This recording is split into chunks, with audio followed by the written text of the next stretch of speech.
नमस्कार. मी भाऊ तोरसेकर. तुम्ही बघत आहात प्रतिपक्ष.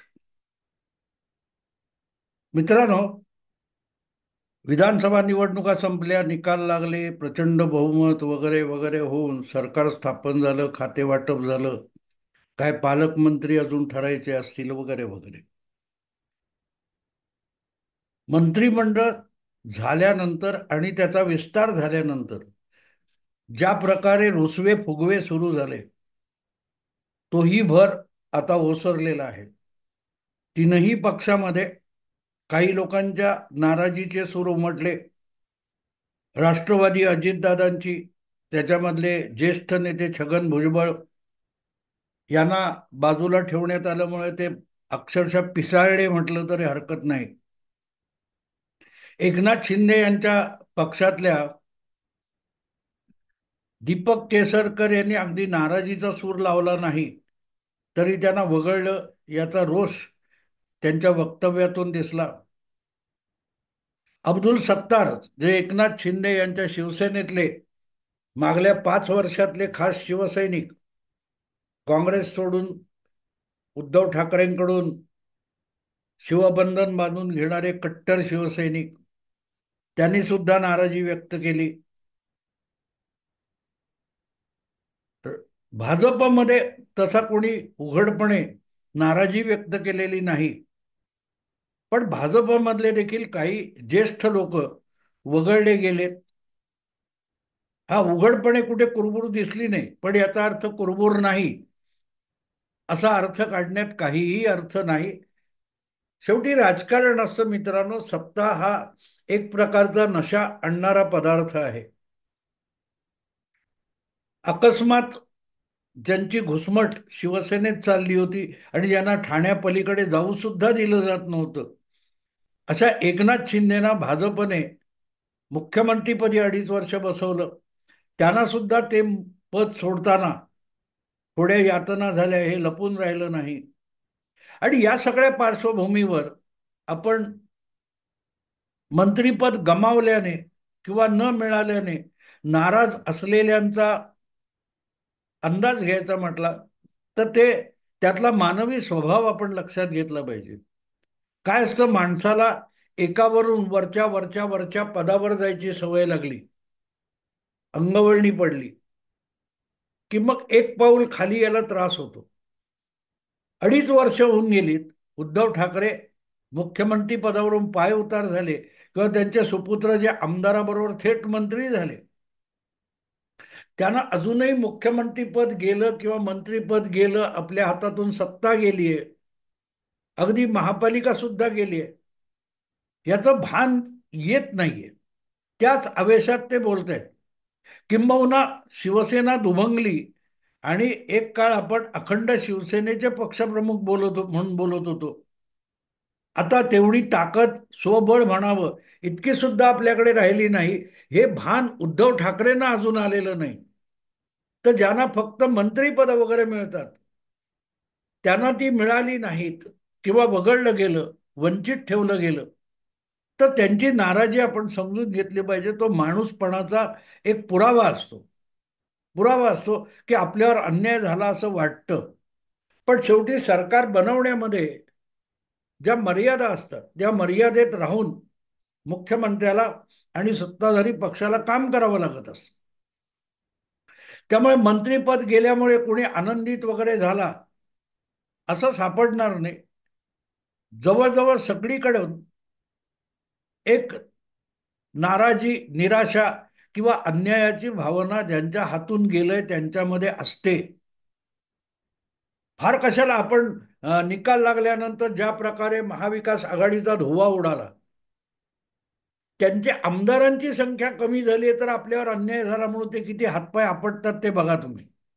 मग ईव्हीएम वर आक्षेप घे, मतदार यादीवर आक्षेप घे, काय काय काय काय चालू असतं. आणि त्यामुळे सत्तेचं हे जे राजकारण असतं, त्यामध्ये आपल्या हातातून काहीतरी गेलं तर प्रचंड काहीतरी गेलं आणि आपल्यावर नको तितका अन्याय झाला, ही धारणा स्वाभाविक असते. त्याबद्दल फार तक्रार करण्यात अर्थ नसतो. आणि प्रामुख्याने जे कालपर्यंत जवळचे असतात, विश्वासातले असतात, आणि जे तुम्हाला आश्वासनं देत असतात, अशा नेत्यांकडून आश्वासन पूर्ण झालं नाही तर नाराजी व्यक्त होणं स्वाभाविक असतं. आणि त्याची सुरुवात निवडणुकीच्या शर्यतीत उतरल्यापासून होते. उमेदवारी अर्ज मिळण्यापासून, उमेदवारी म्हणून एका पक्षाचा जो काय एबी फॉर्म असतो, ज्याला तिकीट दिलं म्हणतात, तेही तिकीट मिळालं नाही तर आपल्यावर अन्याय झाला म्हणून बंडखोरी करणारे असतात.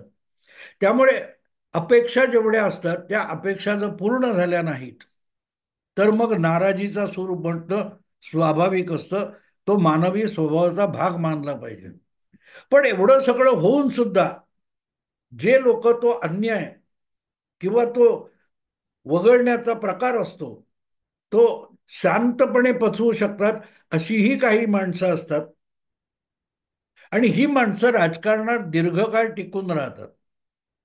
नव्हे, योग्य संधी येण्याची प्रतीक्षा करत राहतात आणि त्या संधीपर्यंत कुठलीही नाराजी सुद्धा दाखवत नाहीत. सगळ्यात मोठं उदाहरण आज महाराष्ट्राचा मुख्यमंत्री आहे. 2.5-3 वर्षापूर्वी जेव्हा महाराष्ट्रातलं सरकार कोसळलं, महाविकास आघाडीचं उद्धव ठाकरे सरकार कोसळलं आणि उद्धव ठाकरेंना पाय उतार व्हावं लागलं, त्यानंतर सगळ्यांच्या जनतेच्या मनातला मुख्यमंत्री देवेंद्र फडणवीस होता. याचं कारण 2019च्या विधानसभेचे निकाल लागल्यानंतर ते विद्यमान मुख्यमंत्री होते आणि आपोआपच युतीला बहुमत, स्पष्ट बहुमत, निर्विवाद बहुमत मिळाल्यामुळे देवेंद्र फडणवीसच मुख्यमंत्री होणार हे कोणी सांगण्याची गरज नव्हती. अशा वेळेला युतीतल्या मित्राने दगाबाजी केली म्हणून त्यांना मुख्यमंत्री पद तर दूरची गोष्ट, विरोधी नेता व्हावं लागलं, विरोधी बाकावर बसावं लागलं, सत्तेपासूनच वंचित व्हावं लागलं. आणि इतकं होऊन 2.5 वर्षात राजकारणाचे वेगवेगळे डाव खेळून ज्या देवेंद्र फडणवीसांनी परत महाराष्ट्रामध्ये शिवसेना भाजप युती घडवून आणली आणि सरकार बनवण्याचा प्रसंग आला, तेव्हा सुद्धा अखेरच्या क्षणापर्यंत, पत्रकार परिषदेत नावाची घोषणा होईपर्यंत पत्रकारांच्या मनात सुद्धा एकच नाव होतं मुख्यमंत्रीपदासाठी आणि ते होतं देवेंद्र फडणवीस. पण त्या देवेंद्र फडणवीसांनीच एकनाथ शिंदे मुख्यमंत्री होतील आणि मी सत्तेच्या बाहेर बसणार आहे अशी घोषणा करून टाकली होती. पण कालपर्यंत मुख्यमंत्री असलेला माणूस हा आज उपमुख्यमंत्री पदावर बसवण्यापर्यंत त्यांच्या हायकमांडने टोकाचा निर्णय घेतला. भाजपच्या श्रेष्ठींनी हा निर्णय घेतला की नाही, देवेंद्र फडणवीसांनी सत्तेच्या बाहेर बसायचं नाही, सरकार बनले तर सरकारमध्ये सहभागी झालं पाहिजे आणि उपमुख्यमंत्री त्यांना व्हायला भाग पाडलं. देवेंद्र फडणवीसांची नाराजी लपलेली नव्हती. पण मला आठवतं त्यावेळेला त्यांनी एक गोष्ट सांगितली. मी आईशी बोललो आणि आईने त्यांना समजावलं की कदाचित तुझ्या पक्षश्रेष्ठींचा तुझ्यासाठी काही वेगळा प्लॅन असेल, भविष्यातला प्लॅन असेल. आणि मग त्यांनी निमूटपणे पुढच्या 2 तासात उपमुख्यमंत्री पदाचा शपथ घेतलेली होती. हे मी एवढ्यासाठी सांगतो. अर्थात त्या सगळ्या पहिल्या काही महिन्यामध्ये देवेंद्र फडणवीसांचा उतरलेला चेहरा लपून राहिलेला नव्हता. पण ज्याला अपयशाचं हलाहल पचवता येतं त्यालाच अमृतावर सुद्धा, विजयावर सुद्धा दावा सांगता येत असतो. आणि तो 2.5 वर्ष गेल्यानंतर तो अमृताचा दावा त्यांच्या वाट्याला आला. हा सगळा इतिहास मी एवढ्यासाठी सांगतोय की ज्यांच्याकडे एवढा संयम असतो, प्रतीक्षा करण्याची क्षमता असते आणि अपयश किंवा अवमान पचवण्याची देखील कुवत असते, तेच सन्मानाचे मानकरी असतात, भविष्याचे मानकरी असतात. याचं एवढं समोर मोठं उदाहरण असताना मंत्रीपद नाकारलं, मंत्रीपद मिळालं नाही किंवा मंत्रिमंडळातून वगळलं म्हणून जे नाराज होणारे आहेत त्यांनी अशा वेळेला देवेंद्र फडणवीसांचं स्मरण करावं असं मला वाटतं. पण हा सगळा इतिहास मी सांगताना एक नवीन उदाहरण जर तुमच्या समोर येत असेल तर त्याच्याकडे सुद्धा कानाडोळा करून चालणार नाही. ज्यांना वगळले त्यामध्ये छगन भुजबळ आहेत, तितके ज्येष्ठ दिलीप वळसे पाटील आहेत, अजितदादांच्या बरोबरीने राजकारणात आलेले, आणि अगदी कालपर्यंत महायुतीच्या मंत्रिमंडळात सुद्धा अजितदादांबरोबर असलेले पुणे जिल्ह्याचे ज्येष्ठ राष्ट्रवादी नेते दिलीप वळसे पाटील यांना सुद्धा वगळण्यात आलेलं आहे. पण भुजबळांसारखे हातपाय आपटून त्यांनी दाखवले नाहीत. आणि त्यांच्याबरोबरच आणखीन एक ग्रहस्थ आहेत, त्यांनी तर साधी कुरबूर केली किंवा त्यांच्याकडे समोर कोणी कॅमेरा घेऊन गेलं असं सुद्धा दिसलं नाही, असा एक माजी मंत्री आहे. आणि तो अगत्याने तुम्हाला सांगितलं पाहिजे, तो आहे डोंबिवलीचा आमदार रवींद्र चव्हाण. रवींद्र चव्हाण हा देवेंद्र फडणवीसांच्या 10 वर्षापूर्वीच्या मंत्रिमंडळात होता. काल परवा 2.5 वर्षाच्या एकनाथ शिंदे मंत्रिमंडळात होता आणि कॅबिनेट मंत्री होता. महत्वाच्या पदावर होता. पण त्यापेक्षाही अधिक महत्वाची गोष्ट अशी की देवेंद्र फडणवीस यांच्या अत्यंत विश्वासातला जवळचा माणूस, अशी रवींद्र चव्हाण यांची ओळख आहे. रवींद्र चव्हाण काय इकडे तिकडे काय झालं, रवींद्र चव्हाणला पाठवलं. तुमच्या काय म्हणतात त्या जरांगे पाटलांचं उपोषण असो किंवा अशा ज्यावेळेला सरकार अडचणीत आहे असं दिसलं, तेव्हा तुमचे गिरीश महाजन यांच्या बरोबरीने रवींद्र चव्हाण यांना सुद्धा आपला दूत म्हणून देवेंद्र फडणवीसांनी मुख्यमंत्री असताना किंवा उपमुख्यमंत्री असताना गृहमंत्री असताना आपला दूत म्हणून अनेक ठिकाणी पाठवलं. त्याच्यावरून एक गोष्ट स्पष्ट होते की रवींद्र चव्हाण हा केवळ एक भाजपचा कार्यकर्ता, आमदार आणि मंत्री नव्हता, तर महाराष्ट्रातला जो भाजपचा सर्वोच्च नेता मानला जातो, आज मुख्यमंत्री आहे देवेंद्र फडणवीस, त्यांचा अत्यंत विश्वासातला जवळचा नेता कोण असेल तर तो गिरीश महाजन यांच्या इतकाच रवींद्र चव्हाण सुद्धा आहे. पण मंत्रिमंडळात आपल्याला स्थान मिळालं नाही म्हणून एक चकार शब्द न बोललेला जो कोण असेल तर तो सुद्धा रवींद्र चव्हाण आहे. म्हणजे जितकं या सगळ्या विषयात वळसे पाटील यांनी मौन पाळलं, तितकंच शांत राहून त्या परिस्थितीला रवींद्र चव्हाण पण सामोरे गेलेत. पण दोघांमध्ये फरक इतका आहे की वळसे पाटील हे वयाने जास्त आहेत, ज्येष्ठ आहेत, आणि जुन्यांना वगळून नव्यांना आणायचं हा जर प्रयत्न असेल तर त्या तुलनेमध्ये रवींद्र चव्हाण बसत नाही. कारण रवींद्र चव्हाण हा तुलनेने वयाने खूप तरुण आहे आणि तरीही त्यांना मंत्रिमंडळात स्थान मिळालं नाही तर हा माणूस किंचितही नाराज झाला नाही. किंबहुना त्याची कुठलीही प्रतिक्रिया मंत्रिमंडळाचा शपथविधी झाल्यानंतर आली नाही. खरं तर मला गंमत त्याची वाटते की मीडियाने रवींद्र चव्हाण हे नाराज आहेत की नाही याविषयी चौकशी करणारा बातम्या सुद्धा का केल्या नाही.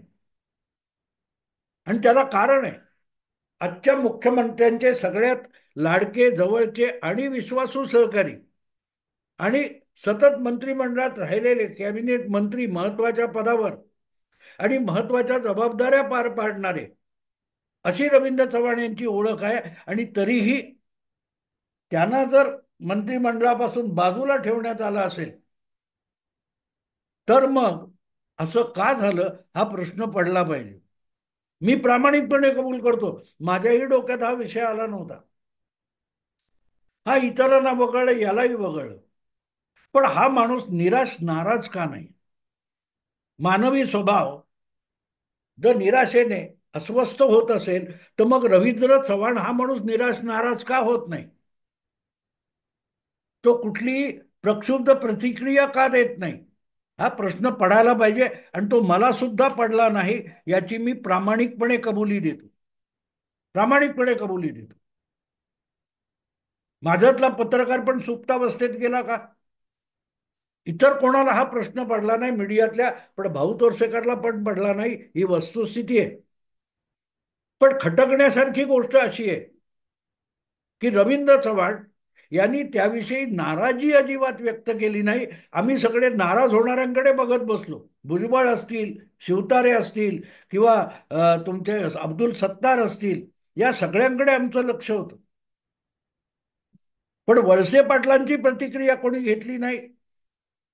आणि रवींद्र चव्हाण यांच्याविषयी कोणाला बातमी बनवावीशी वाटली नाही. मला याचं नवल वाटतं.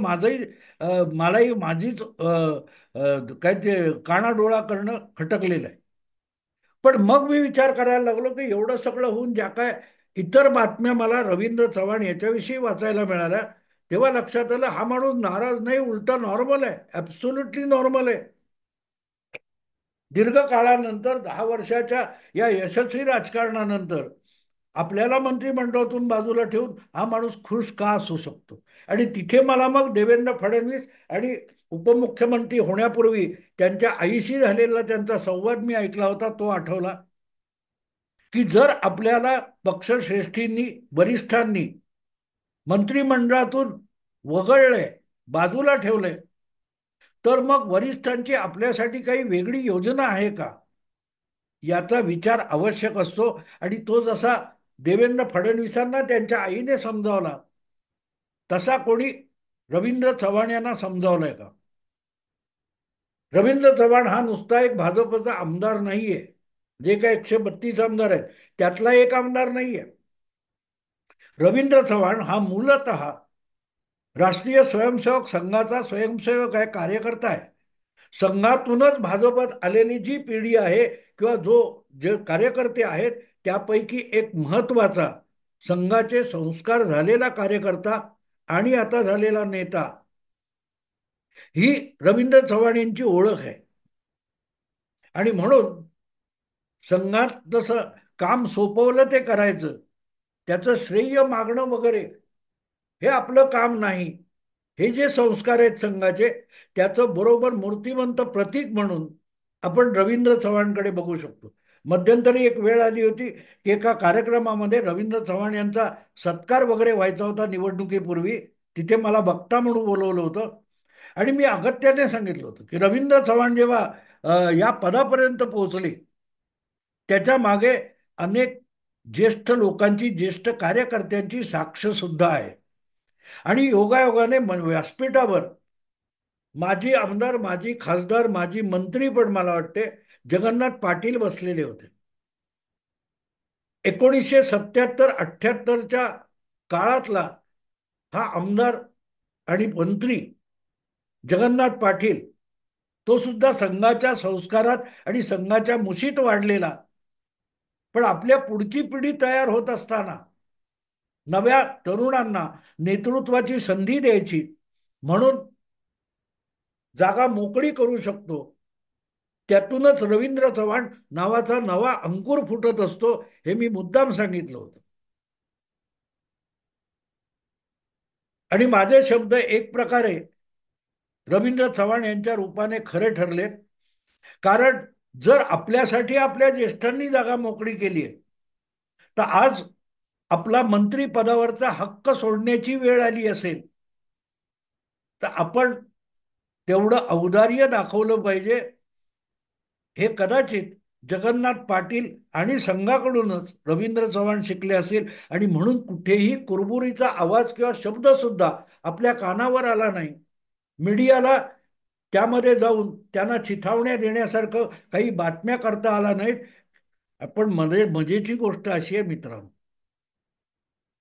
की हा 132 मधला एक आमदार नाहीये. तर मुख्यमंत्री असलेल्या देवेंद्र फडणवीस यांचा निकटवर्ती, विश्वासू आणि अनेकदा महत्वाच्या कामगिरीवर दूत म्हणून पाठवलेला आमदार आहे किंवा माजी मंत्री आहे.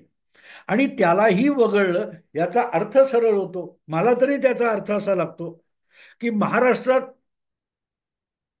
महत्वाची जबाबदारी रवींद्र चव्हाण यांच्यावर सोपवली जाणार असेल. कदाचित चंद्रशेखर बावनकुळे हे आता सरकारमध्ये सहभागी झालेत, त्यामुळे महाराष्ट्र प्रदेश भाजपच्या अध्यक्षपदाची जी जबाबदारी आहे, ती कदाचित रवींद्र चव्हाण यांच्यावर सोपवली जाणार आहे. आणि म्हणून रवींद्र चव्हाण यांना मुख्यमंत्र्यांनी आपला लाडका असून सुद्धा बाजूला ठेवलेला असू शकतो. वगळलेला असण्यापेक्षा अधिक महत्वाची जबाबदारी द्यायची. हा त्याच्या मागे देवेंद्र फडणवीस हा 100% राजकारणी माणूस आहे. आणि त्यामुळे आपल्या आवडत्या आणि लाडक्या आणि विश्वासू सहकार्याला मंत्रिमंडळातून दूर ठेवताना काहीतरी मोठी आणि वेगळी योजना, फक्त रवींद्र चव्हाणचं पुनर्वसन करण्याची योजना नव्हे, तर त्यातून काहीतरी मोठा राजकीय हेतू साध्य करण्याची कल्पना देवेंद्र फडणवीसांच्या डोक्यात असावी. आणि म्हणून मला असं वाटतं की मंत्रिपदापेक्षाही मुख्यमंत्र्यांच्या विश्वासातला सहकारी म्हणून काही काम करायला जबाबदारी मिळणार, हा आनंद रवींद्र चव्हाण यांना असावा. आणि म्हणून मंत्रीपद गेलं, सत्तापद गेलं याचं दुःख व्यक्त करत बसण्यापेक्षा हा कार्यकर्ता आपल्याला वगळल्यानंतर सुद्धा अतिशय आनंदी आणि समाधानी दिसतोय. आणि याला दीर्घकालीन राजकारणाच्या नेतृत्वाचं लक्षण मानतात. आज आपल्याला मंत्रिपद मिळालेलं नसेल, पण पक्षाची महत्वाची कामगिरी बजावली तर उद्या कुठल्या कुठे आपल्याला नेऊन पक्ष ठेवू शकतो. भारतीय जनता पक्ष हा काँग्रेस किंवा इतर पक्षांसारखा नाहीये. तिथे गुणी, कुशल आणि मुरब्बी कार्यकर्त्याला उचलून अचानक महत्वाच्या पदावर बसवलं जातं. पण कुठल्याही महत्वाच्या पदावर बसवण्यापूर्वी त्याची अक्षरशः सत्व परीक्षा पण घेतली जाते. देवेंद्र फडणवीस यांना मुख्यमंत्री पदावरून उपमुख्यमंत्री पदावर आणणं, वेळ आली तर विरोधी नेते पदावर बसूनही कामगिरी कसा करतो हे बघितलं जातं. ज्याला म्हणतात ना, तावून सुलाखून सोनं बाहेर पडतं. भाजपमध्ये तशा रीतीने काम चालत असेल तर मला असं वाटतं की रवींद्र चव्हाण या संघाच्या स्वयंसेवकाचं आणि भाजपच्या आमदाराचं भवितव्य उज्ज्वल आहे. मंत्रिमंडळातून वगळणं हा कदाचित या तरुण आमदारासाठी, होतकरू आमदारासाठी एक शुभ संकेत असू शकतो. कदाचित त्यांनाही माहिती असेल, मला कल्पना नाहीये. आत्ता इथेच थांबतो. आवडलं लाईक करा, शेअर करा, सबस्क्राईब करा आणि त्या घंटी काय असते, बेल आयकॉन, त्याच्यावर क्लिक करा. नमस्कार.